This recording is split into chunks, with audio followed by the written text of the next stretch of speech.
We exposed the BBC with thousands of people outside their offices in Manchester.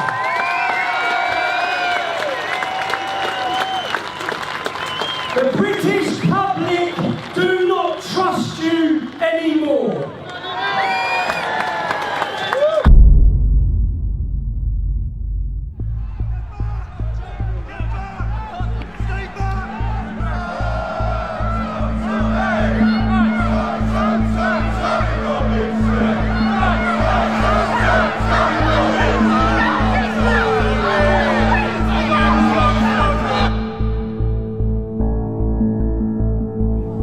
Michael is going to explain what's going to happen next, right? I'm being arrested. I am being arrested. Wasn't a breach of peace. Of course, a breach of peace. I'm being arrested. But the content of what you're streaming. The content of what I'm streaming, I'm being arrested for breach of the peace. I'm being arrested for breach of the peace. You've all watched this. You've all watched this. You've all watched this. You've all watched this. Can you get me a solicitor? Can you get me a solicitor? Can you just turn off your live feed? Can you get me a solicitor? Turn off your live feed, please. Yeah? What are you arresting you for, Tommy? Breach of the peace. Apparently I'm inciting on my video. He has actually done nothing wrong. You can sort anything like that. It's for you to go through his video and see he's not. He's even said he's not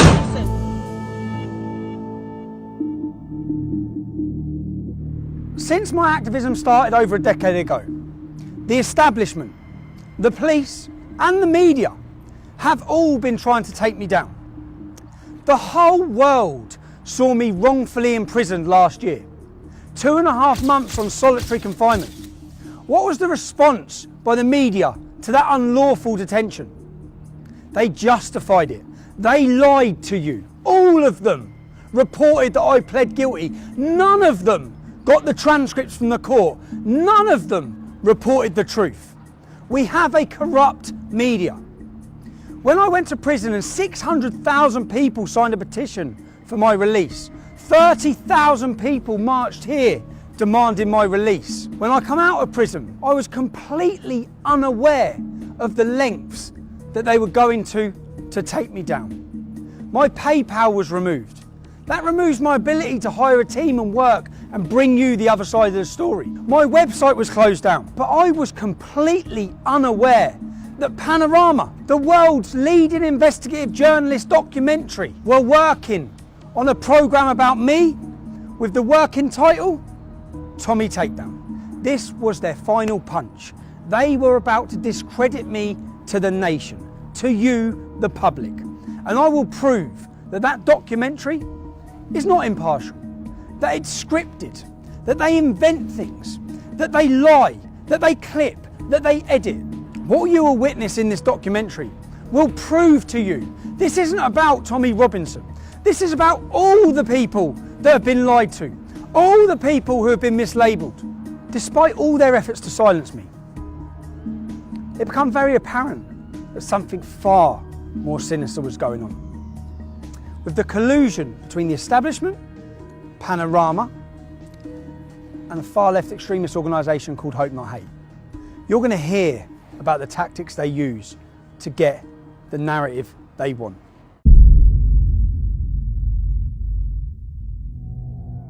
In this documentary, you're going to hear a lot about Hope Not Hate. It's important you understand who they are. Hope Not Hate is a so-called anti-fascist organisation who formed in 2004. They formed from a group and a magazine called Searchlight. Nick Lowles, who now leads Hope Not Hate, was a lead member of Searchlight. In 1984, Searchlight worked alongside Panodrama to fraudulently edit footage which they were prosecuted or taken to court and sued for. They paid £1 million damages to Conservative MPs who they wrongfully edited footage to link them with far-right extremist groups. Hope Not Hate brand themselves as an anti-fascist organisation. They're there to tackle fascism. In reality, they label, slander and attack anyone who speaks out against open borders or against Islam. The worrying thing is they have a lot of influence. For example, all media outlets across the UK, across the world, take what they say as credible and they work hand in hand with them. From CNN, The Guardian, Huffington Post, The Independent, Sky News, Newsnight, Panodrama, the Metro, the Sunday Times. They even advise the UN. They advise counter-terrorism. In their advice to the UN, they say that our Day for Freedom demonstration that many of you would have watched was a far-right extremist rally. That's fake news. being given as credible information and taken as expert info by the UN. Our Day for Freedom demonstration had homosexual speakers, drag artists, black speakers, Asian speakers. There was nothing far right against it. It was a liberal demonstration demanding free speech. So what happens is when someone gets censored on Twitter for some kind of for hate speech or for incitement to violence or engaging in some kind of terrorist communication, they get their account taken down. They tend to come back, and that actually leads to a sort of an increased level of sense of participation and integration into these networks. So I do a lot of work looking into right-wing extremism in the United Kingdom and the United States. And one of the things that we've seen there is actually an entire mobilization of right-wing extremist activity around the concept of the freedom of speech being taken away from people. So just a few weeks ago in London, there was a march attended by a few thousand people that was called Day for Freedom, and that was entirely sort of centered around this issue of free speech and the sense that in the kind of parlance of the extreme right, the liberal establishment was trying to silence extreme right, legitimate conservative voices. Just last year, Hope Not Hate were identified in a Swedish military report on left-wing extremist violence. It has been proven that Hope Not Hate exaggerated hate crime figures by 3,000%. Nothing they said after that point should ever have been taken as credible, let alone taken by journalists without checking anything and spread around the world to demonise and slander people and organisations. They play a key role in pressurising social media giants, whether it be with petitions or requests from MPs that they're working alongside with to say who's promoting hate. Not who's promoting hate that would breach laws in this country, but who needs silencing with their opinion. They're now teaching your children in schools about fascism. If we take a quote from their original spin doctor, Dan Hodges, from his quote you'll understand the tactics they use in this documentary. It was a no-holds-barred, bare-knuckle PR. We used every dirty, underhand, low-down, unscrupulous trick in the book. These are quotes from their spin doctor, Joe Mulhall, who is a lead researcher for Hope Not Hate. He brags about days out with their BBC political reporters. Their relationship works hand in hand with the corrupt mainstream media. They do the reports, the media then use their ammunition and their labelling to attack people and organisations, to demonise them and slander them. In 2015, Joe Mulhall used the hashtag Antifa on several occasions. The reason why this is so relevant is when you understand who Antifa are. Antifa are an organisation that leading members of the American government have called to be prescribed as a terrorist organisation. They balaclava up, they mask up, and they violently attack people who they're told to attack, and organisations which are highlighted to them by groups and organisations like Hope Not Hate. They find out who you are, they contact your work, anyone who steps above the parapet. Hope Not Hate's goal is to silence them and stop them. This is about stopping free speech. This is about having people too scared to speak. We'll speak with one gentleman now whose life has been completely changed due to him voicing his opinions. He broke no law, committed no crime. But wait till you hear what Hope Not Hate done to him. This time last year, like I said, I was working full-time, happy, and because of some things I was doing outside of work, where I was sort of expressing my political opinions and so on, I ended up drawing their fire, and they wrote a report and called it in to the employer. So it was a kind of deliberate attempt to, it wasn't just to dox me, because I hadn't hidden my name, I didn't think I was doing anything wrong, I was just expressing an opinion. But it was an attempt to deliberately get me fired. Where was you working? I was working at Standard Chartered Bank in Moorgate. Doing what? I was an associate, so I'd been there from a grad. I went to Bristol University and then went into the bank straight afterwards. So I've been there for about just around 18 months at this point. So a good career? Yeah, it was going well. Internally, there'd been no issues. When you say you got involved, you was giving your political opinions with regards to? Obviously, the controversial stuff, so immigration, Islam, these kind of issues, but not in an extreme way, nothing you wouldn't happily say to anyone. Just so we can get clear, we're not talking about committing a crime, we're just talking about speaking openly about immigration and Islam. Yeah, and no one had a problem with it. That's the whole point that kind of strikes me about it. So it's not like anyone made a complaint, nothing's happened, so what did Hope Not Hate do? So Hope Not Hate, one of their, I can't remember which, but a team of their researchers wrote a small report. They were calling up multiple offices at the bank, and they were also focusing, because obviously we have a very big presence in the Middle East. So they were focusing on officers there to call them and just basically say, you've got this guy working for you, he's an Islamophobe, he's a racist, blah, blah, blah, all of which obviously isn't true. I remember I was just sitting at my desk and I get called in by the MD and he sort of says, have you been saying this? And I say, yeah, no, I have. I didn't see it as a problem. The same guys were going to a lot of journalists trying to flog this report as well to make a big story out of it. Eventually, in around the summer of last year, you get this article, and it's very vicious, and it's obviously largely lifted from the report that came out a few weeks earlier, using slurs, using kind of nonsense labels, calling us Nazis, all that kind of thing. Calling you Nazis with any evidence? Was there no any evidence to anything whatsoever you've said? At all. It was made up with a very clear intention of making me lose my job, and it's a common tactic. And you did lose your job? Yeah, I was suspended, and then once the coverage happened, they obviously, whilst previously, like internally, the bank I think had kind of thought, well, maybe this is just an attack piece. Once there was coverage, obviously it's their reputation on the line. So then, pretty much immediately, I was fired. I have worked. Just so that the public understand this, you committed no crime. Okay. You speak outside of work about immigration or Islam with no hatred. No hatred. Just facts. And because of that, where are you now? How's your life changed? What do you see for your future now? Financially very difficult, of course, because it kills your income. And then there's knock-ons from that are always a pain. Okay, well thanks. I hope you, I wish you luck and try and get your life sorted. Me too. Yeah, good luck. Thank you. So you've heard from Tom Dupree. You've heard how his life was changed simply for expressing his free speech due to the actions of Hope Not Hate. Later on in this documentary, you'll hear recordings of Caelan Robertson and George Llewellyn-John to see how their lives have been affected.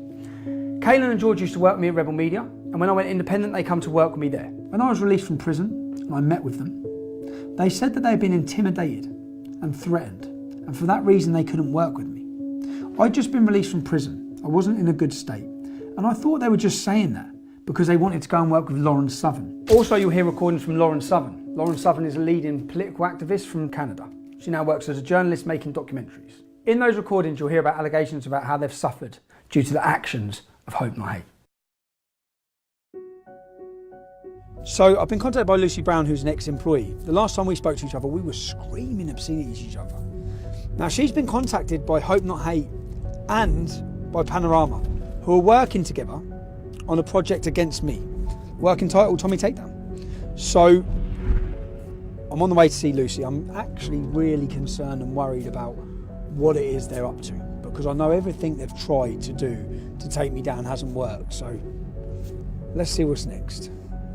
Last time I spoke to you, I screamed some obscenities, some terrible things down the phone. So did I. I also have a surprise for you. Go on. I thought I'd commiserate it, so I actually got your prison number. No, you haven't. To remind myself the happiest day of my life. What? 8208 4CG. Yeah, that's the one. Oh my god. I laughed my head off. Oh my god. Shit, Lucy, you were fucking angry. How have we ended up sitting here? And what are we talking about? Well, I received a very interesting email from one John Sweeney a couple of days ago, who is a big, BBC presenter for Panorama. Yes, apparently he's quite well known. And he's asking if I want to go for first it was a cup of tea, but then it was a pint. And he'll come all the way to Cambridge to see me. And I think he wants some dirt on you. You was approached by Joe Mulhall? Joe Mulhall, yes, Hope Not Hate. So you're approached by Hope Not Hate, who told you, I've seen what they've told you. Yep. They told you that there's a Take Tommy Down. There's a Tommy Takedown. Tommy Takedown? Yes, and they've been taken on as sort of advisors to the BBC to help them with interviews and to get information about you. How easy would it have been for you to... They offered me £5,000 for a front page story about you being a twat. What you could have done, you could have absolutely destroyed me, and my life, and my name, and my reputation. More so than that prison number did. More so than me going in prison could have done. Because you could have said anything, and they would run me. I've arranged to meet John Sweeney tomorrow at 2 p.m. And by the sounds of it, what these people do is they try and be your friend when you're vulnerable, and they ply you with drink. And they try to get you to say something that you wouldn't normally say. I want to show if what Lucy could have done. None of it will be factual, but what Lucy could have done. Now, bearing in mind, I might not have been here. You could have just done this, yeah? Fake text messages, falsify sender numbers of text. So if you wanted to, my phone will be here. Let's change the number there. Now we'll keep that as receipt. Let's put my number, yeah? So you effectively, as a disgruntled employee who fucking got my prison number tattooed on your wrist. Joe Mulhall's just messaged me. Let's take down Tommy. I'm flat broke, I've got no means of income, I hate you. Joe Mulhall's just messaged me saying I can get you some money to do Tommy in. So I can go to fakemytext.co.uk and I can make you text me and then I can show Panorama. My phone's here. I'm at home, right. minding my own business. I've got Joe Mulhall here. Joe Mulhall offering the takedown of Tommy Robinson. Offering me some money, and you have said to me, what? If you have anything to do with this Panama Panorama documentary, I will fucking bury you. You bitch. No. Hang on, because I'm writing YOU, but you write you. I write you. Sorry. I just need to make it some bad grammar because. Yeah, drop the T's because I don't pronounce my T. I'm going to put WIV instead of with. This panorama, you wouldn't make that a capital letter. No, I put with. I put with. Okay, alright. With this panorama doc. If you have anything to do with Panorama doc, I will fucking bury you, comma. Bury you bitch. Just to prove, I could have nothing to do with this. I'm not. My phone's here. Yeah. So I've not sent you a message. Yeah. So let's wait.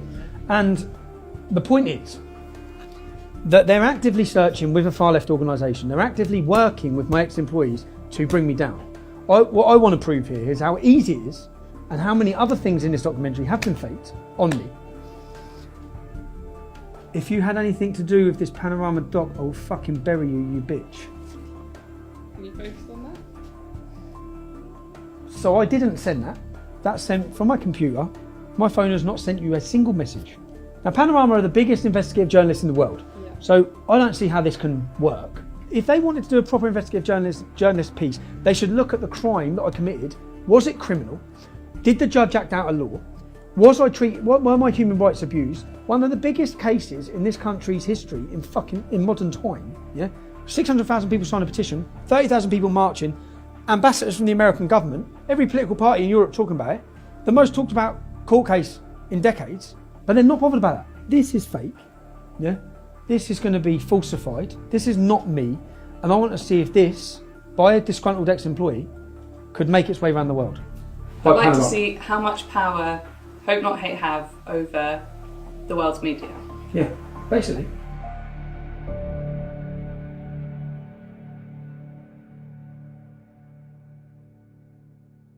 This is the little mining. This will replace your button. Cool. This will go into your button anyway. This is how we'll record. And are you nervous? No. You should be. You should be. And well, let's just wait and see what we get from this. Cool. Time will tell, but good luck. And don't do anything I wouldn't do. Thanks, mate. See you later.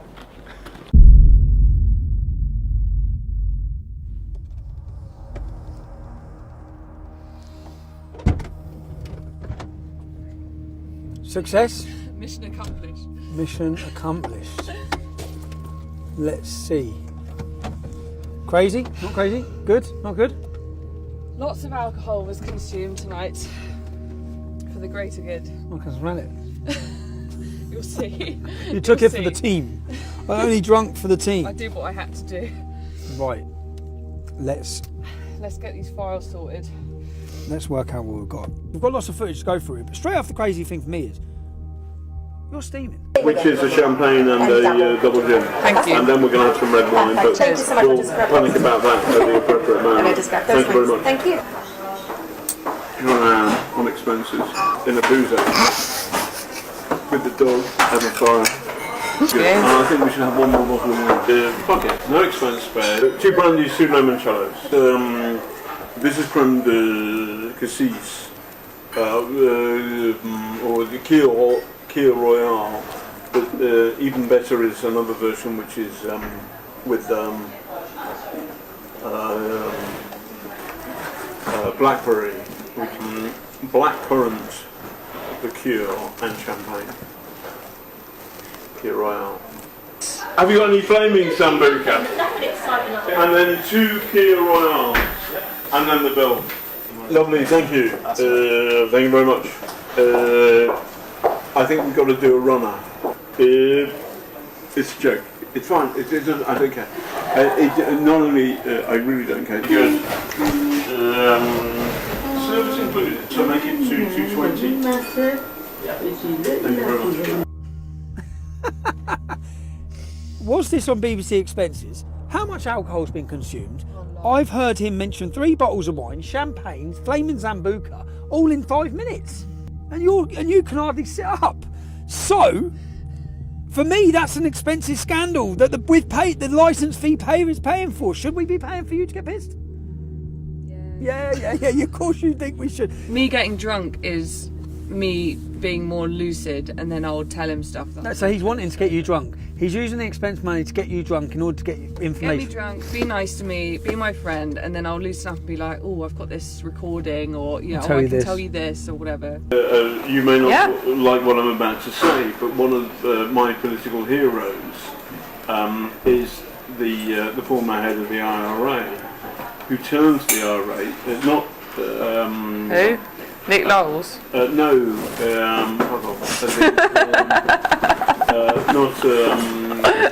guy got on well with the Queen. So there are 2 of them. I should know that, but... Danny McGuinness, I think his name is. And he got on anyway. He was the chief of staff of the IRA. People say. Hey man, I've heard the Irish are being genocided. And last time I was there, they're okay. Martin McGuinness. His political hero is Martin McGuinness. Martin McGuinness, leader of the IRA. He's responsible for murder, bombs. It's a strange person to have as your political hero. From someone who's trying to paint me as extreme anyway. That is the sole reason I wanted to do this. For me, that is terrifying. How can they get that? How can he say he can do that from that innocent conversation or argument or disagreement, which has got nothing to do with that? So that is the sole reason I wanted that footage, to see exactly what are, and that's terrifying for me to think, what the hell are they about to portray to this country about me? What the hell are they going to say? That's not the first time that's happened. In what sense? Because I told you about, I was offered $5,000 to do like a story on you, like a front page newspaper story. By Hope Not Hate, you're talking about in the kitchen. By Hope Not Hate. But I was also... By Hope Not Hate, who are working with these...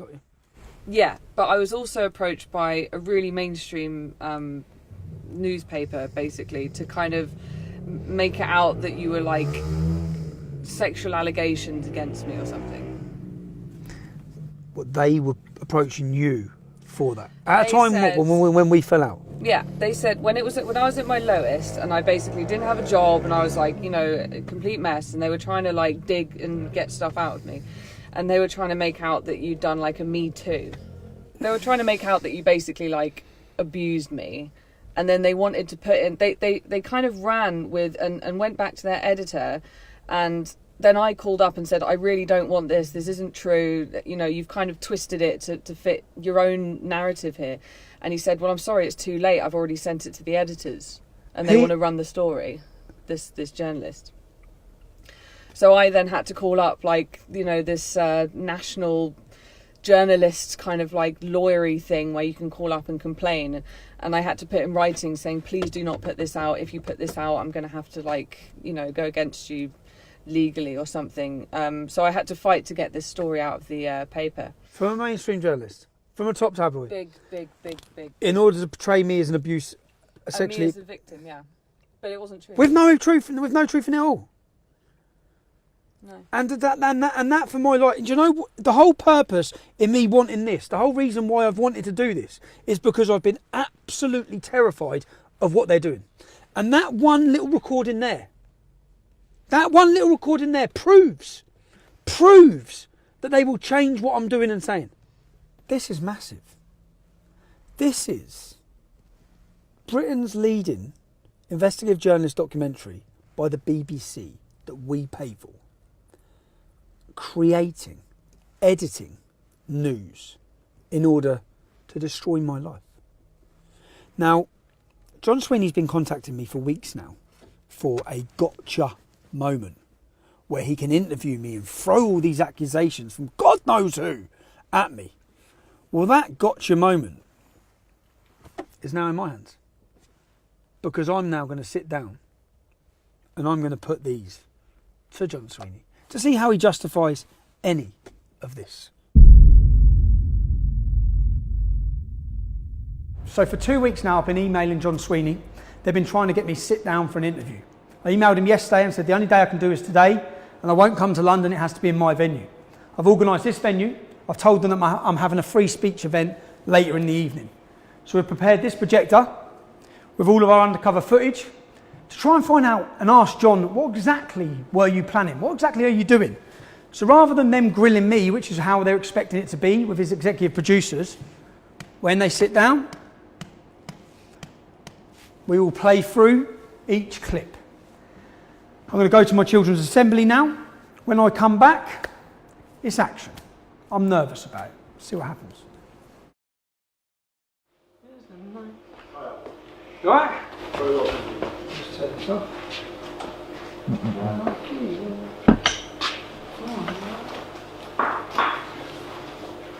Hi, fine. How you doing? Thanks very much for doing this, thank you.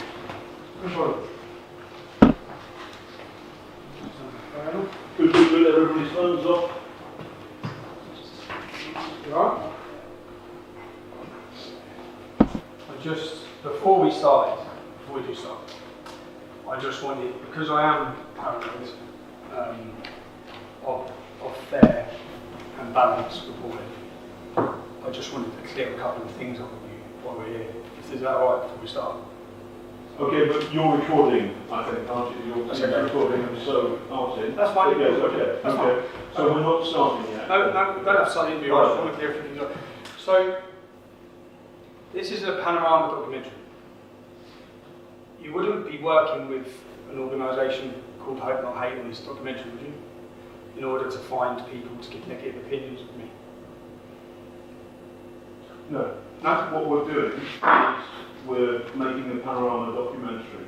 The BBC makes all the editorial reports. Okay, so it's a BBC, because it'd be quite strange for the BBC to be, how the BBC could be impartial on a documentary when Hope Not Hate are an organisation who are funded specifically to destroy me. There are two separate entities. Okay. The BBC, I work for the BBC, this is the BBC Panorama production. Okay, can I just quickly show you something here? So what this is Joe Moorhouse from Hope Not Hate. And what he says in this message is that Hope Not Hate are steering this documentary. My name's John Sweeney, okay. and I'm the reporter for Panorama. Okay, John. So what this other guy says, he's steering, he's not steering. Okay, are you aware of any threats or blackmail that's been made to any of my ex-employees to give negative information about me to you? Are you aware? No. Can you just listen to this one? We were basically threatened with the most horrendous shit you can possibly imagine for 3 months, constantly, to do this. Constantly. Because basically, why they have dirt on us is when we left Rebel, I don't know if I told you this, when we left Rebel, we were really fucking angry, and none of the media would take all the stuff we had on them. So Nick Close reached out to me on Twitter and he was like, oh, meet up with us. And we were like, oh, okay, like we weren't working with anyone then. So we were like, yeah, fuck it. And we met up with them twice and we were like, we can write a book on Rebel Media. We can write a book on how they've scammed people and this and this and this and this and this. And we were like really conniving with them. One of the first things they started threatening us with, this only started 3 months ago. We had no contact with them between 3 months ago and leaving Rebel, nothing. They started messaging us saying, we need to meet you, this is really serious. And then when we met them, they said to George, I wasn't there, we're going to release all of the meetings that you've had with us, threatening Rebel Media and talking shit about right-wing personalities and bitching about nothing serious, just saying, oh, their pants. And they're going to make you, and we're going to basically expose you. And also, we've got 6 signatures from the top trade unionist organisations in the country saying that they're going to come after you, and the government have opened a new department which we're advising on counter-terrorism, which are going to prosecute you for writing scripts which have incited the Darren Osborne terrorist attack. And it was like, they were basically like, you're going to fucking go to jail and you're going to get exposed for meeting with us if you don't work with us. This is what it all comes down to, this Panorama fucking thing. And Hope Not Hate were there standing next to the BBC producers. When you went for the meeting with Panorama, who from Hope Not Hate was there? Nick, Joe, John Sweeney, and the producer. So like, Hope Not Hate were like fucking terrifying, and they like did, you know, they blackmailed us, they like Joe fucking used the whole thing to try and get into Kaylin's pants. This is how bad it really was. When we pulled up in London, this was the day I dropped off the suitcase to you, right? That I went straight off from there, I can't remember where it was, to go and do this interview with them. They hired out this big car park warehouse thing. They had a little chair in the middle of it. I walked into this room, sat down. It was a cameraman, it was the head producer, it was Nick, and it was Joe. And then I started getting really nervous because she was saying, how much money, name numbers, name figures. And I was like, well, it was enough to pay for us to make videos, and all the money was spent on kit. And I was just saying vague shit. And then Joe said, can we stop the interview, please? And then I was like, okay. And then Nick went, can you come with us, Kaylin? And then Nick and Joe took me to the other side of the warehouse and said, Kaylin, you really need to give them more information than this. You really need to open up a little bit more, because this is really not useful to them. They're probably not even going to use this. You need to go into specifics. You need to go into numbers. You need to at least show them something. Were they threatening you at you? Breather, have a cigarette, and we'll come back to it. Were they threatening you then? Okay. I had a cigarette, and I went back and I sat down, and I still couldn't really do it, and it was really bad. Like, I was like shaking the whole time. And that's when we told Panorama that we didn't feel that it was safe, that it was not okay, and that we were basically threatened. Bit of a strange one here, yeah? It's been a minute. I know, sorry man, I know it's 4 o'clock in the morning here, but I've just got off the phone to Kaylin for an hour, yeah? How much have they told you about Hope Not Hate? Not much. Why? You're aware they've been meeting with them regularly? I've met Joe too before. Yeah, I know that Kaylin and George have met with them before. Continually met with them? When you was doing your Borderless documentary, Hope Not Hate flew out to Italy to meet them? I don't know what they were talking about, but for the most part, like, I think they're just afraid of them. From what I've been told, it's like they're like, oh, they're kind of blackmailing us, like, hang out with us, or else we're going to get you guys arrested or whatever. So they just met with them. So hold on a second. I work for Panorama. Were Hope Not Hate present in that interview? Were Hope Not Hate present in an interview with Kaylin Robertson? I work for Panorama, and we are doing a film about you. Are you aware of blackmail? Are you aware of Joe? Look at me. Yes. I'm a reporter, and I'm asking you a question. Okay. Right. I get the point. Are you aware? Let me ask you one question. Okay. Then we can start. Are you aware of indecent images sent by someone from Hope Not Hate to Kaylin Robertson? I'm aware of the allegation. You are aware. I'm aware of an allegation, and I do not think it credible or serious. If I'm wrong, you can put that information out there. If somebody has been blackmailed, threatened, intimidated by an organisation that is steering your documentary. It's not serious. Okay, can we hear the next one? Play the next bit.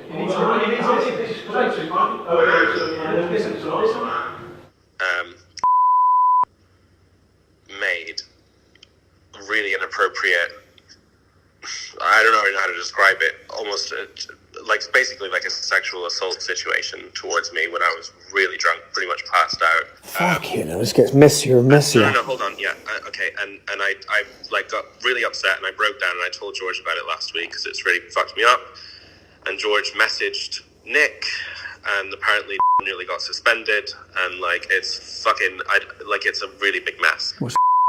I'll come to Milan to see you. Who'd he come with? Nick. He come with Nick, so Nick was with him? Yeah. And what did he do when you was drunk? Nick wasn't there at that moment. Nick had gone home. So we were filming with Lauren, and then they said, you've got to meet us. So we flew to Spain via Milan, met them in Milan, literally just had a coffee with them, where they basically just carried on threatening us, and said, you've got to do Sky or one mainstream media thing. And then I went back to London to drop something off and to go then to Spain. So Kaylin was left in Milan for one night. Nick left that night as well, I think. And then this is when this thing happened. Caelan said that he was basically really wasted, that he thinks let himself into Caelan's room.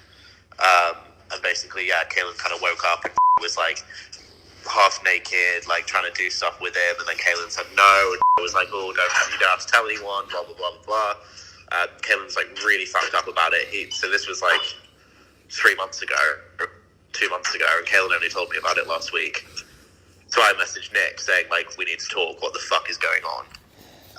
And then Nick said that he's, like, doing an investigation into it. George also messaged Panorama saying, guys, hope not hate raped Caelan. Hello? Hi Joe, it's Tommy Robinson. Oh, hi there, how's it going? Yeah, not bad. Obviously you're aware I have a documentary coming out on Saturday. I'd just like to ask you a couple of questions quickly about your involvement. Bear with me, I'm not going to be able to do it over the phone, I'm afraid. I'm not going to I'd have to speak to colleagues before I can do anything, I'm afraid. So you can't just answer why you were you present during an interview with Caelan Robertson and Panorama? I'm not going to be able to talk about anything on the phone. Why not? Why not? Well, you can't just ring someone up. If you want to speak to me, you can drop me an email and we can... This is just your opportunity to counter what's being said. I'm not going to answer any questions over the phone, although I don't see what's the issue there is, even if I was. Really. So, were you and Nick Knowles present during an interview with Caelan Robertson and Panorama? I've said everything I'm going to say to you, Tommy. I'm not going to answer any questions like that. If you want just to a yes or no. It's just it's a simple yes or no. Simply, look, Tommy, we're wasting time here. Okay. So. We must ensure we avoid bias or an imbalance of views. Our output will be based on fairness, openness, and straight dealing. Contributors will be treated honestly and with respect. There are people being intimidated and blackmailed into giving negative reviews against me. The men who are doing it are present during your interviews for saying you're independent. Now, John, when it comes to fake news, you're John Sweeney, so I'm going to separate you from these allegations that are being made. There are allegations. There are allegations. We can agree on that. We can agree on that. Okay, so these are allegations. These are allegations. And there is no evidence apart from your words or their words John, as to the substance of these allegations as I understand it. And I know. we have it behind on tape. Okay, John, would you tell anyone what they have to say in an interview about? No. No? Play the next one. We only, the BBC, we only do questionnaires. So here's, it's a volunteer army. I want you to be comfortable about it. So is there anything you don't want me to ask about? I'm not supposed to ask this. I'm not supposed to ask this. I'm not supposed to ask this. So I'm going to ask you about, I'm going to take it through. What I want from you is the following. Simple 2 steps. 1. People like us, the BBC, the establishment, have not listened to what Tommy's been saying, and that's bad. Yes. And so the extent to which the entire conversation about Islamist extremism, about what that means for ordinary Brits up and down the country, closing that down, shutting it off as racist full stop is wrong, and that's bad, and that goes in the can, and you say that, and that will appear in the show. The second thing is, but there's something, my own personal experience, it was difficult, because I was a good trooper, and then suddenly I was friends with the dogs. As a human being, he's funny and charismatic, and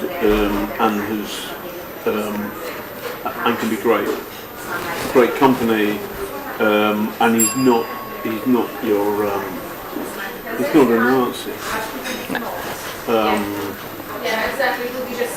Number 3, partly because of the pressure, partly because of the chaos, you fall out. It's horrible because he turns on the mic. And those 3 elements are fair and good, and those 3 elements will appear in the show, I promise you. He has... Deal. We'll have a proper ding-dong. Okay. Because there's a lot of people that... And the good stuff, your stuff, goes in. So there you are. So I don't have to put on the record, John. I don't have a problem with that.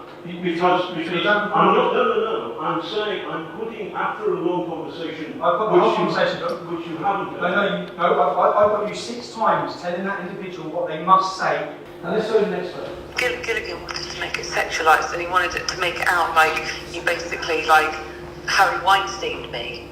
Oh my God, man. Because you're like a position of power, And you're a you know, vulnerable and like woman. all this shit. And I was like, yeah, So when I'm being told, this isn't about you, John, but when I'm being told that journalists are approaching people. I'm not sorry, I don't understand the context. I'll tell you the context. Okay. This specifically is not about you. Oh, they do. When I felt sick, because I found out that journalists were offering money to try and get a young girl to do a Harvey Weinstein story against me. Now, you're Panorama, you're John Sweeney. So let me play the next clip. I call him like a silly little man and stuff. I'm just shouting at him. Yeah, but oh, we love that. It was quite bad. Could we have that? I'll drop you in it. I'll have the thing. It will drop me in it. Everything will drop me in it. Not necessarily. It was really bad. We had this great big argument in Woburn High Street. Yeah, maybe. I suppose that I did give to the lawyers, and they said, well, actually, this for the case doesn't really work because you're just having a dispute. Doesn't really whatever. But I thought I'd record it just in case. Maybe I'll do that. That's It's only audio. It's only audio. That's fine. How angry does it get? He gets really angry and then he runs away and gets in the car and drives off. And I shout after the car. It's really bad. We can clip that bit. We can clip that bit. We can clip that bit. My view about that is that I think doing a kind of gender, a kind of sexual thing against Tommy Robinson is. The person I was talking to there was worried about whether she would be identified. Now clearly that tape is now in your hands, so it would seem that she's working. John, you said she was clip footage to make. No, you said I didn't say. Do you have any idea what implications? You tried to turn a normal argument into a sexual matter. No. Yes, you did. Yes, you did. You want to take through it. Do you understand the implications? I've got 3 young children. Do you think before you destroy a man's life? Because this is what you were planning on doing. No, I've got the evidence. You misunderstand me. I misunderstand. So what I was trying to do was to say to that source that if necessary we would change her gender to turn her, for example, into a man. And I've done that on regular occasions where I have covered difficult. So you're not realising I've got all of this text. You're hanging yourself. You're hanging yourself. So John says I'm misrepresenting him, and in fact he was telling her he could change her gender so she could not be identified. Let's just hear that clip again. I think doing a kind of gender, a kind of sexual thing against Tommy Robinson is. We can do a kind of gender, a sexual thing against Tommy Robinson. Nice try, John. We should not present invented material as facts or knowingly do anything to mislead our audiences. I've done 10 years worth of demonstrations. I've had cameras on me absolutely everywhere. And what they've been trying to expose and find is possibly that I'm a racist or I'm a homophobe or something like that. Yeah? I had you undercover for one boozy lunch, and you were repeatedly racist. To do a cab too. I pre-booked because the job makes it more difficult. Alright. You know wine, don't you? Wine? Because... Oh, why? Yeah, there's loads of Asian cab drivers don't like taking dogs. How dare you? How dare you? Where's my phone? Say that on camera, right? No. Racist. It's true. It's true. So this is the first one. So there you are generalising. There you are generalising to this. And I regret those words said, but the context is simple. fact I had a real-world experience like that. There's a court case in today's papers where an Asian taxi driver has lost his license. He was refused to carry a blind dog. You're doing exactly what your channel does over grooming. You're blaming an entire continent when, let's face it, it's Islam that believes dogs are unclean, so it's Muslim taxi drivers that don't like dogs. But you have stereotypes on the entire continent. Then that wasn't enough for you, John. You wanted to then have a go at the Greeks. And it always goes down well. Yeah. Is Jessica Rederim, which is thank you in Turkish. When you're pissed, you want to piss off a Greek, you start speaking Turkish. Oh, really? And they know, and they don't, anyway, never mind, they don't like it, but it's quite funny. Tommy, that's pathetic, that's a joke. You find it funny joke about the invasion of a country where women were pillaged and raped and murdered. Okay, you find that funny? No, John. So I have many Turkish and Greek friends. Well, you're upset the entire Greek community because you find it funny to speak in Turkish to them because you find that funny. None of this is fun. None of this is fun. None of this is fun. Play the next one. Okay, play the next one. I have a little more in common. I have more in common with Tommy than most reporters. Yeah. I scumbag Irish background. A scumbag Irish background. So my family are a scumbag Irish background because they're poor and from Ireland. I'm talking about myself. No, you said you have more in common with me. Okay. A scumbag Irish background. Which it's a joke. That's a joke. So wait a second. Yes. It's a joke. So I'm very, very proud of my Irish heritage. My great granddad, who's a scumbag to you, John? No, who's a scumbag to I'm you? very proud of my Irish heritage. Yeah. If you get somebody like me talking to a source, and actually that source is in fact a mole working for Tommy Robinson, then in the context of a 2-3 hour conversation, there will be moments where jokes happen. I'm very proud of myself. But the people who think you've been beaten up by Antifa, or rather Antifa has attacked Tommy and you've been in there. Those people are brainwashed. And they're lefty people. They're lefty. Self-hating whites. I'd like to call them a honky. How do you use an racial term? How do you use another racial term? You call them honkies. Hold on a second. You call them honkies. This is a conversation with your source. In what I'm trying to do is you're trying to label me, and what's happened is in one afternoon, in one month, John, you've been. Okay, let me talk about homophobia. Good. You seem obsessed. You seem obsessed with gays. So you have an obsession because then you ask if Joe Morgell's gay, right? Because they've not gone out and just had a mate that's gay. That's the difference. So you've got people up in like all these different places in the UK or whatever, and they're sort of they've not just had a gay mate. Have they never met a conservative MP? No. I remember one line in particular. She said, "What do you think about LGBT or something?" And I said, "Well, some of the stuff that gay people say is just ridiculous." And that's me being the way. Okay, by the way, there's nothing wrong with it. You said something worse, I guess. Probably. That's the way that I would speak to Kaylin. Ridiculous. You know, yes. That's the way that I would speak to Kaylin in a bar. You know, I think like they're ridiculous. They should be shot. Well, yeah, exactly. No, obviously. No, I know. But did you say it? No. Good. That's the thing, because unbeknownst I would say that, by the way. I would. And they should be shot. What were we talking about? Oh yeah, Joe's dick pics. Is he gay? Oh, my gay darling's rubbish. He's a Bertie Wolf there, is he? He's a Bertie Wolf there, is he? He's a Bertie Wolf there, is he? May the best man win. Yeah. That's a bit weird. Gin doble. I'm not a jerk. He's a woofer. Woofer, Cockney rhyming slang for woofer.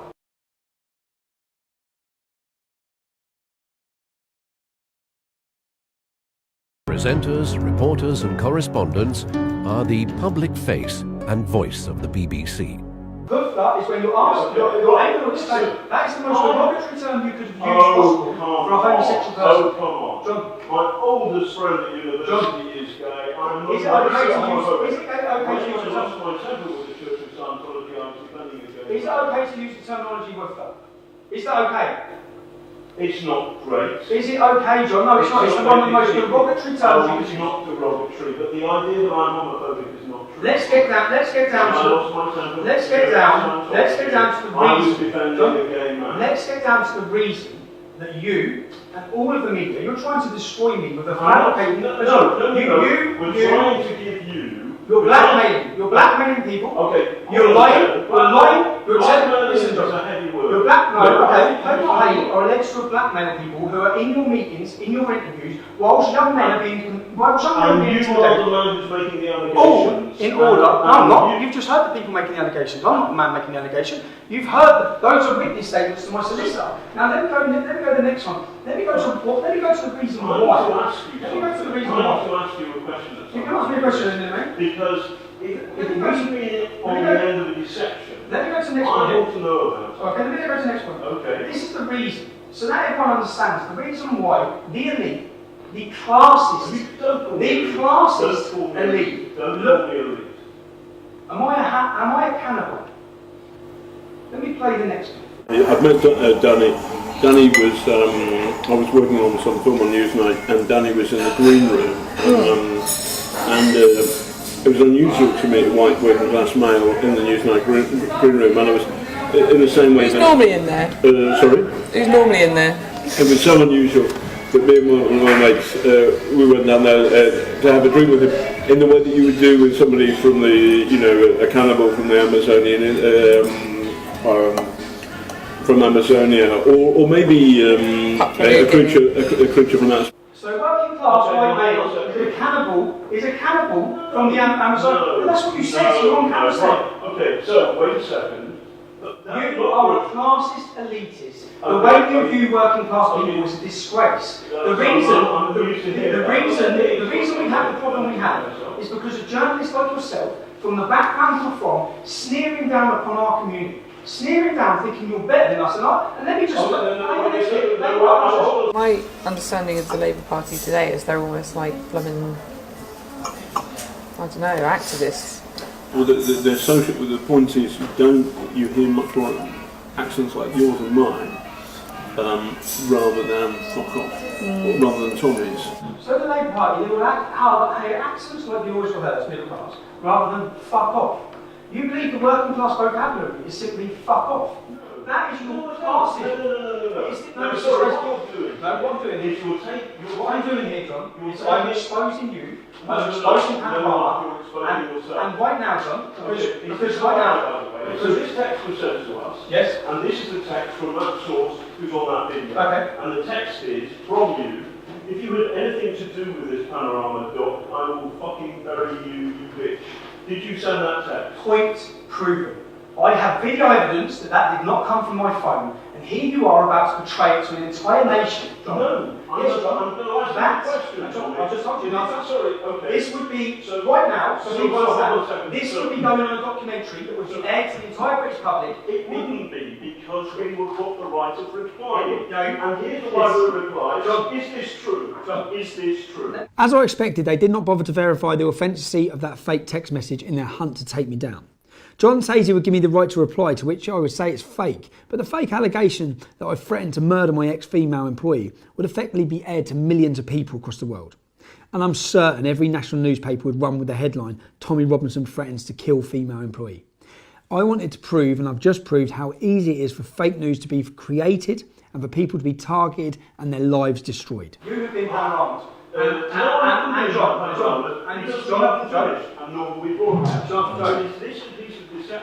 My solicitor is currying a court injunction against you. Okay. Oh, fantastic. Against you. So is this a lie? This is fake news exposed. Very good. Okay. Is this a John, lie, Tommy? Tommy, I suggest you get home. Yes. Is this a lie? I never sent that message from this phone. This is my phone. Oh, you didn't send it from that phone? It wasn't sent from the phone. I didn't send it. Hold on. It wasn't sent from the phone. I didn't send it. Is this a lie? You'll be able to catch it all in my documentary. You'll be able to catch it all in my documentary. No, we haven't finished our documentary. No, we have finished. In fact, John, you've finished your career. You've finished your career. You think so? I know something. I know something. Homophobia, racism. I'm not a homophobe. You are. And I'm not a racist. You are. I'm not. Okay. What you was is a lie. What the establishment. This is, mate. This is a picture. What the establishment was about to do to me, and they were going to destroy my name, sexualised comments. I'm not a member of the establishment. Yes, you are. You're working none of these things. Are you working the home I hate on this documentary? No. Have they been present in interviews? We have had some input from some Have they been people, present in news? including your spies. Have they been present in news? Not John, not you are fake news. You're fake news, and No, you've been no, proven. no. You've been creating. This is a lie, Tommy. You've been proving. You told us this a lie. Is a lie. And You're on you, camera, sir, bro. are the Everyone's source of the lie. The idea that John. I'm homophobic, that's not John. true. This John. man has lied to us Who's John? through people. John, are you John? So, hold on. You're John. John, I suggest you prepare yourself, because Okay. once this goes live, which it's going to, outside your offices on the 23rd of February, I've got all the evidence of you creating stories, telling sources, and people Hold on to a say. second. Outside your offices, because this is what you do all It's the time. all Tommy. evidence, John. What you do You know, is you talking. threaten people. It's all evidence. You always threaten people. And the hate You're you lying. have brought up John, online. don't talk about hate when No, you're no, calling no, no. people woofers. You intend. Listen, I'm sorry I called somebody Oh, you a are. woofer. Oh, you are sorry. It's- What about? it's the wrong Are you sorry to the language. Greeks? Are you sorry to the Irish community? Are you sorry? Are you You joking? Are you insulted a joking? Greek woman by speaking I'm not- Turkish to her. You I you did said you not found it funny. I did no It's such on camera, thing. John. It's on camera, John. No, but what You said you're you would saying is a sexualise. lie. You said you would sexualise my comments that were innocent. No. Yes, you did. No, You're I on didn't. camera, No, John. I didn't. John, No. the world's going to Anyway, watch this, bro. this is a lie. Good luck with your injunction. Good luck, my injunction. We haven't finished on Panorama. No. And stop threatening people. You have finished, shouldn't bro. threaten Julia Ebner. You think I'm finished? I've got another thing coming, and I can give you that for free. Can you? Okay. Good. Go and find a lawyer. I've already been with a lawyer, John. Okay? Right, I've already been with a lawyer. hope they're I've good. already dissected every one of your comments. No, you haven't. Yes, I have, What John. you've done is read the worst possible thing on it. I can defend every can't second defend a of single it. word of it. Yes, I can, And on that note, and I will. You, and on you that are note, all I'm saying the to establishment. you You work for the establishment. is, none of these people are the No, establishment. you are. but- You're working. No, I'm you're not. working with Hope Not Hate. No, I'm who are not. working with the government, and you are all going against me I'm because I not speak out working against with you. the British This government. is a campaign. I understand some of the anxieties that you have. I get that. And, John, why would you be creating one? Why would you tell someone what to say about me? Why would you I tell them? didn't do that, and you're mischaracterising me. You didn't do that. Everyone's No. going to watch this. No, I Everyone's know gonna watch everybody's this. going to watch it, and Yeah. it'll be good fun. But more people will watch Good our fun. Panorama. You find tell it. No, please, No, please, no, please. no, no, This no, is my no, life, no. John. It's my life. It's my life too. It's my life too, You Tommy. find it fun. And I You can- find it right. fun to tell someone that an innocent comment is sexualised. Do you know what that would do to my family? okay. Do you know what it would do to my Hold children? on. Do you know what you're doing? Okay. Do you know what you're doing to my family? You have no idea what you're doing to my family. If you'd have got away with what you were trying to do to me, you'd have ruined me. No, You'd have broke my hold on, marriage. hold on a second. You'd have broke my marriage. What you've done is Hold this. on. There's only No, one stop journalist this in this room, John, and it's not you. Okay? Oh, really? Okay. That's it. Okay. You're a disgrace. And in fact, anyone who's been taken down by Panorama, anyone has to challenge now, because there is no integrity in any of the work you've done. You are a liar, you're a fraud, you're a racist, you're a homophobe, all in one interview. This is a lie. Excuse me, Mr. Brooks, we're the two executive producers on the program. Okay, well, you're in trouble as well. You're all in trouble. You're all in trouble. We invited you for an interview today. You haven't given us an interview. No, I haven't. I've exposed you, okay? You were trying to destroy my life. You have been contacting people. Why were Hope Not Hate present? Why were the leaders of a far-left George Soros-funded organisation, why were they present during the interview of a person which you were goaded in to give bad information about me? Why were they present? Tell me. If this is a Panorama documentary, why were Hope Not Hate present? This is an ongoing documentary. This is an establishment attack on me, and you're part of it. And you've been exposed to the world tonight.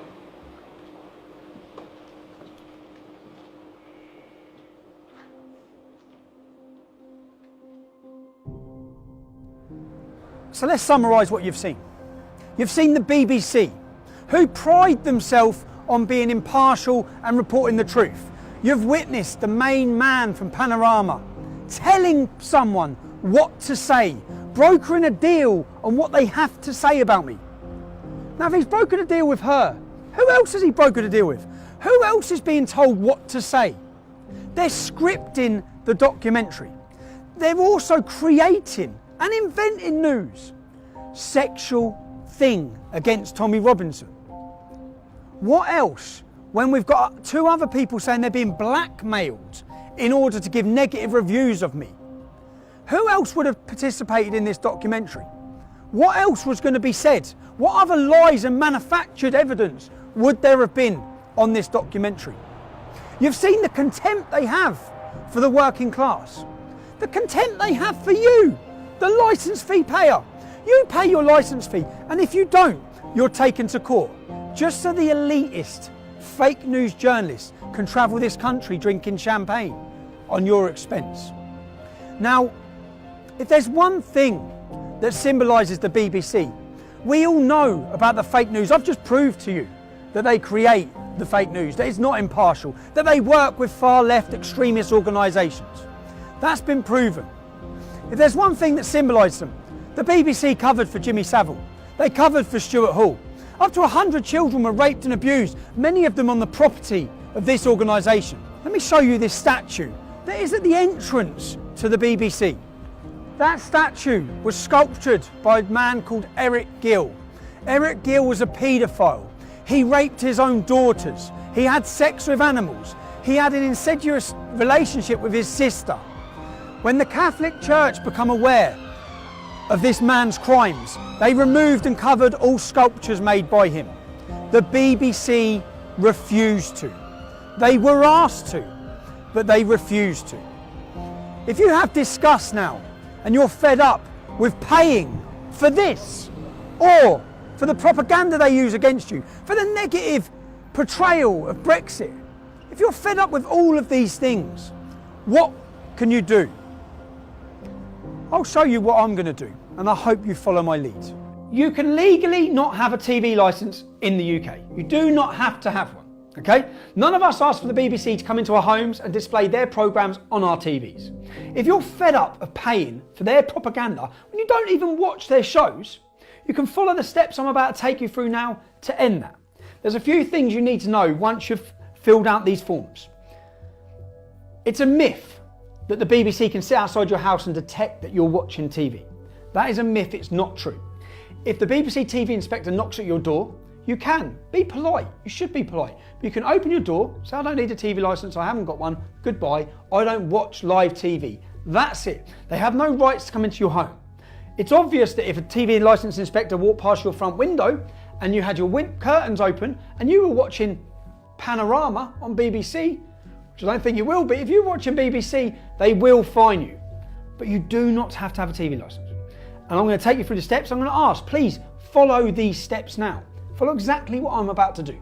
Go to www.tvlicensing.co.uk. You'll find a link, declare no licence needed. Upon clicking this, you'll be brought to another page where they try to convince you need a licence, even though you legally don't.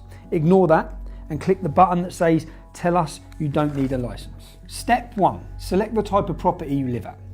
Complete name, email and phone number. Step 2, enter your property address. Step 3, tick the 3 boxes for the declaration. You will then be asked what date you want to start watching live TV again. Tick the button to the right where it declares I have no plans to do this. Then click the reason for not needing a TV licence. I'm sorry, but John Sweeney is not an option. Step 4, review and confirm, click submit. You are now licence free. Congratulations, you've just saved yourself £155 a year. You can now afford to go to the pub and celebrate. I know. How about champagne and double gin? Then some red wine. 2 brandies, 2 limoncellos. Creme de cassis, Kia Royale, blackcurrant liquor and champagne, flaming Zambuca and 2 Kia Royales. Enjoy. So, if you're fed up with the BBC, then sign our petition at www.endthestealthtax.com. I'll personally find and track down the head of the BBC, I'll hand it to him, and I'll give it to our government. And you'll see it on our next video. Thank you.